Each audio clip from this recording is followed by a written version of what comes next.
What's going on, y'all? This is Machiavelli Mills TV. So look, Miss Sha'Carri Richardson came in 9th place in the women's 100-meter dash at the Nike Prefontaine Classic, right? Now, this was Sha'Carri's first race back following that 1-month ban after she was busted for smoking marijuana, right? This is her reintroduction back to the world after she had to sit out for that month. And there was a whole bunch of controversy and everything spinning around after it was found that she tested positive for marijuana. And since she's lost this race and after she finished in 9th, she's been getting a lot of backlash. A lot of people have been coming at her, making jokes about her, so on and so forth. And I'm going to say this, in my opinion, it is all warranted. Why is that? Because since Sha'Carri won that preliminary race, she's had an air of arrogance around her that I think is off-putting to a lot of people, right? And y'all know me, right? I'm on anybody that's familiar with my channel. Y'all know I ride for black folks. I take a stand for us on several different occasions. I ride for us through and through, especially when we're being wrong, right? But I'm gonna be real with y'all. My previous video, because everybody is making this all about, oh, people want to see black women be humble, so on and so forth. If anybody understand, like I really understand the negative connotations or that have been attached to black women over the years, black people in general, but black women in particular, right? But when all this whole incident went down, I made a video discussing that I feel like that my black community, my black folks were overreacting to her being suspended. They were acting as if she was being done wrong. She was wrong. It was foul. And that, the Olympics was just on some BS. And they weren't. Right? Rules are rules, and not every rule is meant to be broken. And I said that when the black community provided her with coverage, everybody was covering her, and all the athletes and major athletes was coming out in major support and acting as if she was done wrong and let her run. That created a false sense of entitlement in Sha'Carri. And Sha'Carri felt like it was her race to lose from the beginning. She felt like every race after that was her race to lose. And she had an off-putting personality with a lot of the things that she was doing. She came across as very smart, very arrogant. Even during the other races that she had to set out, right? She tweeted, "Miss me yet?" When the Jamaican sprinters was out here killing it. All the other Jamaican women was out here killing it and all of that. And she talking about "miss me yet?" Now that can be perceived as a shot to her own teammates, but also it can be perceived as all the other women, the Jamaicans, killing it, as if she's the only woman that's interested enough to have the world being intrigued with track. She's the only one entertaining enough for the world to be watching track. Like she made it seem as if the Jamaicans winning was boring or something like that. Like, oh, miss me yet or whatever like that. You know what I mean? It could be seen as a slight to her own teammates and to the Jamaicans, like as if like the world only care about track if she running it. The world is only paying attention if she's running in it. And that can be off-putting to a lot of people. And I said, when we came out, with coverage as if she was being done wrong, I didn't agree with that because, like, again, I ride for my black folks. But I made this comparison, right? I have 2 children, 2 black children, right? I have a son and a daughter. If I, with my son and my daughter, make them feel like they can break rules, and just because the rule is not a performance enhancing, okay. If my son and daughter broke a rule or they did a drug, and because that drug is not performance enhancing, I try to come out and just make excuses for them, like, oh, let them go ahead and compete, whatever. I'm doing my child a disservice because they think they can break any rule as long as it's not a performance-enhancing drug or whatever, a performance-enhancing thing that they're doing. They can do whatever they want to do. And that creates a false sense of bravado and a false sense of entitlement, right? You got to be real and realistic with people, right? Especially with our babies out here. We can't let them think that, we can't enable them is what I'm saying. When they do something that's wrong and against the rules and everybody would be in trouble for it, we can't come out here and be like, that ain't nothing, let her run when she broke a rule. Now, I was empathetic to the fact that she had recently lost her mother. I would never know how that feels. And I was saying that she needs to find another way to cope with the loss of her mother.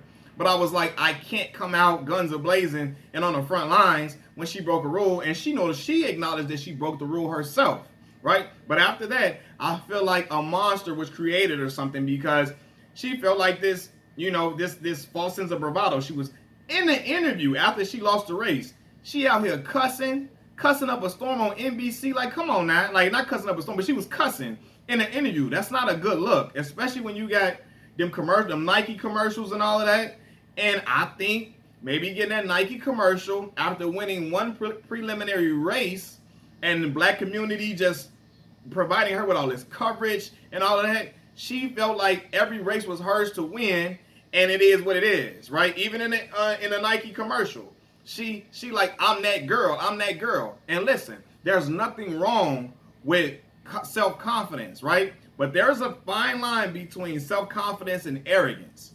And when people people have the ability to discern the two, they feel like, oh man, I can see that's not cockiness, that's arrogance. People can call it out, especially when you don't deliver. When you do not deliver, when you talk cash and you don't deliver, the joke's gonna come. Now, I saw other people saying Usain Bolt was cocky, he was arrogant, and yeah, he was. But he was out here smoking and dusting everybody every single time, so people just let it ride, right? Floyd Mayweather was arrogant all the way through. A lot of folks didn't like it for sure. I knew black folks that didn't like it, right? But he came out and he won every single thing that he did, so his arrogance was warranted, and then people was like, okay, cool. But I guarantee you the moment he would have lost, people would have clowned him and drug him through the mud without question. So it's not like, to me, it's not an issue about women. It's not an issue about black women in this sense, because it's black folks, it's other black women that's getting down on her or joking on Sha'Carri because of the amount of stuff she was talking. She was talking talking cash. You know what I'm saying? And people know it, and people saw how she was carrying herself and the bravado that came with it, and it was off-putting to a lot of people. So when she came in this race and she underperformed, people like, oh no, nah. You can't be out here talking cash and talking crazy, and you out here underperforming in races, especially when you saying miss me yet and all of that, and like all this and tweeting this while all these races are going on, as if you're the only thing that's entertaining in track and field to have the world watching. You know what I mean? It looks very bad. It looks bad for sure.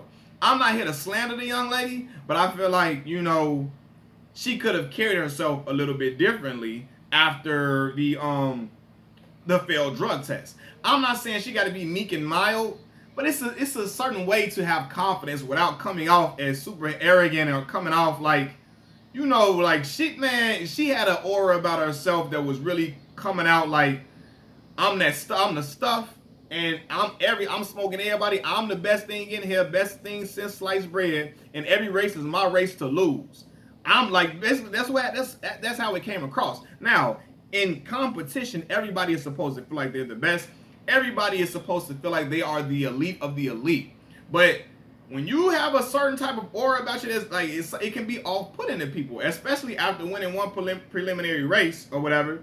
And you know, she won that race, but I don't even think it was off of the win that drove her to have that type of aura about her. The win was a part of it, but it was the fact that when she smoked marijuana and everybody was all, you know, feeling like we had to come. I say we because I'm a part of the black community. I didn't do this. I wasn't coming out and voicing my opinion as if she was done wrong. I wasn't doing that. But my community, my black folks, majority of my black folks is out here coming to her aid, coming to her defense, saying that we should let her run no matter, look, it's not a performance-enhancing drug. I heard this time and time again. I heard this quote, it's just weed, it's just weed, it's just weed, right? If I got a son and they got a no drug policy, or a son or a daughter, I got a son and a daughter. If there's a no drug policy at work and my daughter is smoking weed, right? I can't come up there and say, well, it ain't affecting her performance, so she should still be able to stay. No, rules are rules. My daughter knew the rules, as Sha'Carri did. She has to be reprimanded for it. It's consequences to those actions. I can't come out and be gung-ho or whatever because, it's not perfecting her performance. She's still performing great. Yeah, she may be. But at the end of the day, my daughter knew she could not smoke marijuana, and she did it anyway. So now she has to face the consequences to her actions. The same will go for my son.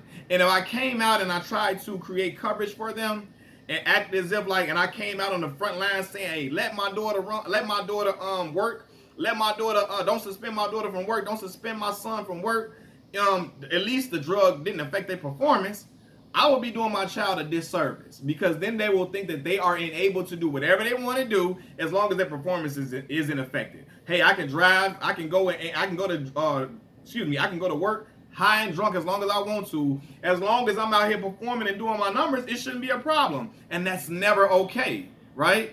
It's never okay. And I don't want to give that perception to my children to make them think that they can do what they want to do as long as they still getting their job done. Like, no, it's certain rules and regulations that you have to follow, right?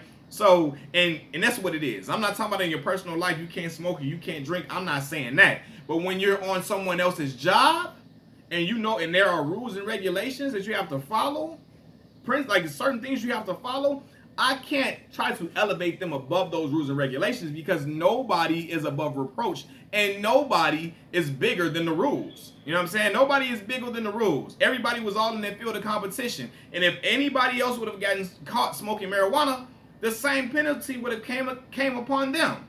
And I heard everybody too saying, oh, weed ain't illegal. It's America. Weed getting legalized everywhere. Weed is legalized in places in America. It ain't legalized in world competition. So it was what it was, man. But Sha'Carri's backlash is warranted. She was carrying herself like she was just the best thing since sliced bread, talking cash stuff. You know what I'm saying? And even in the interview, cussing or whatever. And really the cussing was about the fact that she was embarrassed. She was embarrassed that she knew she had been talking cash and talking crazy, and she underperformed. And so that in turn caused her to be embarrassed. And so that's what she was spewing off the cursing a little, because she knew it was going to be the talk of the town on social media, especially when she all on social media showing her talking about basically I'm that girl, and she singing that Nicki Minaj song. I seen a clip of her singing some Nicki Minaj song where she getting her nails and stuff done, and something about her, like it was like one Nicki, you know every Nicki Minaj song, she talking about she the best and she the top of the top and all that, as any rapper period would do, not just a female rapper. Any rapper is gonna talk about how they the best, this, that, and the third. But she put a video out like that, like basically singing one of them Nicki Minaj songs where the message was she that girl and she this and she that, and she's spewing that all the time, and she talking about miss me yet and all that when other runners are running and all of that, and she's sitting out. People gonna come at your head top when you don't perform. And she knew that, and she felt embarrassed by that, and that's why you saw that blow up in an interview after the fact, right? So it's not about her being a woman, not about her being black. And y'all know me, I'm riding for my folks every single time when I know it's some BS and we getting done wrong. I'm on the front lines with it. I'm gonna come on this channel, and I done called out several folks that be out here shucking and jiving. They be out here on coon time. I done did that all before. You can check my rap sheet, check my history on this channel. But what I'm saying is, I don't think this is the case with this. The case was we had a girl that was out here that was she was on her high and mighty wave and acting as if she was, you know, better, like she was just the best thing since sliced bread. She was better than her field of competition all across the board. She was bigger than them and all of this, and acting like it was born without her. And it kind of came off like like it was born without her, and the Americans ain't nothing without her, and so on and so forth. When the Jamaicans was out here killing it, and the Jamaicans ain't cared nothing about that. They like, listen, okay, you got all the accolades and all that. We coming out here to smoke you. You know what I'm saying? And they came out there, and she got left in the dust. It is what it is, man. But y'all let me know what y'all think about it. Machiavelli Mills TV. Leave your comments in the comment section. Like the video. Subscribe to the channel. And again, this is not a personal attack on Sha'Carri. It's just that I'm making people aware that this is not nothing that deals with her being a woman. Dealing with her is nothing deals with her being a black woman. None of that. It's the fact that Sprinter was being arrogant. She didn't deliver. And now folks clown her. It is what it is. Folks would have clowned Floyd Mayweather if he lost. Folks would clown if Serena Williams was out here talking cash money, talking crazy, and she lost. People would be talking about her too, man. It is what it is. And also to mention, the other women that she racing are black women too. Now, they're not black Americans, but you know what I'm saying? They black women too, man. So, you know, we should celebrate them as well. You know what I mean? They did a thing. You know, they did their thing. And she said congratulations to them, I believe, in a post-interview. But still, she was like going off and lashing off because she felt embarrassed. But it is what it is, man. Machiavelli Mills TV, I'm out. Peace.